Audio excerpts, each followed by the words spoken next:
Good morning and happy Monday from Radically Rational and radicallyrational.com.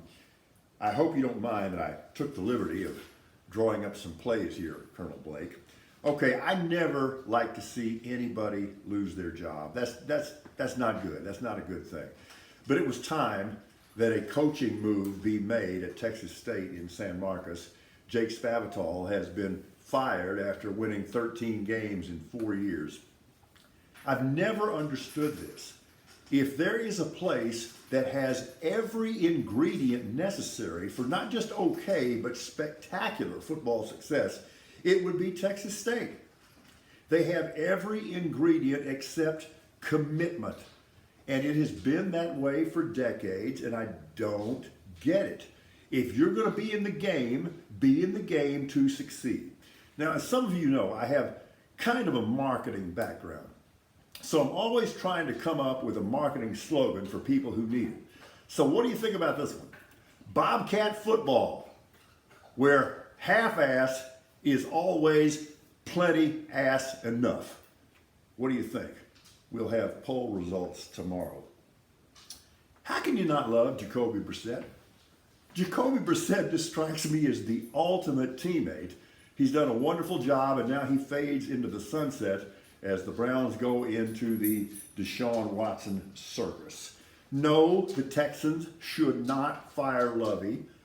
What is there to accomplish there? Plus, first of all, they can't afford it. But the truth of the matter is, hang in there with Lovey.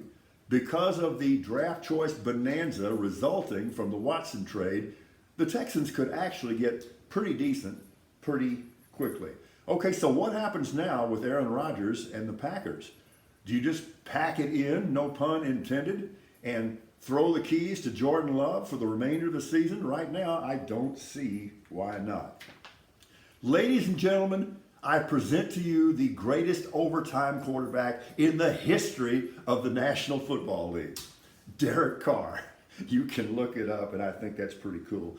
I have been highly critical many times of Chargers coach Brandon Staley because he makes a series of in-game decisions that just don't seem to make any sense. They're random, they're unsupported, you just kind of wonder what he was thinking. But I was absolutely okay with it when he went for two in the closing seconds of that game against the Cardinals on the road. It made sense, and here's why. Go back and look. He had a two-point play picked out that he had supreme confidence in, and that may have sustained the Chargers' season. I like that. As for the Cards, farewell and adieu, but they'll never be as FUBAR as the Broncos. That is embarrassing. All right, whatever you do, Lamar Jackson, don't hit send. Just don't do that. You didn't need to retaliate against the fan who had been critical of your performance. And if reports are true that your rebuttal tweet included a homophobic slur, that's not funny at all, and that will require discipline on the part of the National Football League. Lamar Jackson's a wondrous athlete. I really like him as an athlete. How can you not be dazzled by his skill set? But ask yourself this question.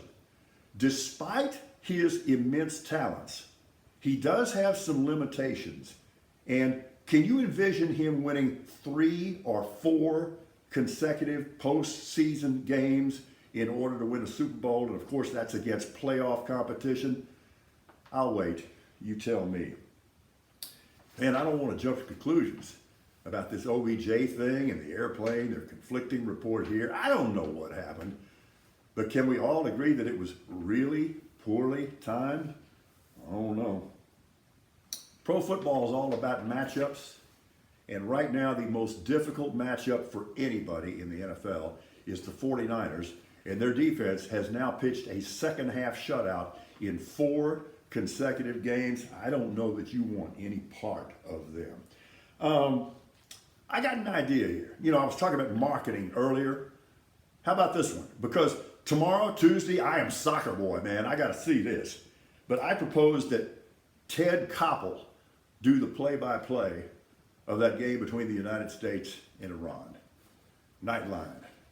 The sporting world held hostage. All right, one more thing. Tell me if you disagree. But the GOP's absolute refusal to universally condemn Trump for meeting with a racist, bigot, homophobe, Holocaust denier, that tells you everything you needed to know about the present day GOP. Not that you didn't already know that. We're radically rational.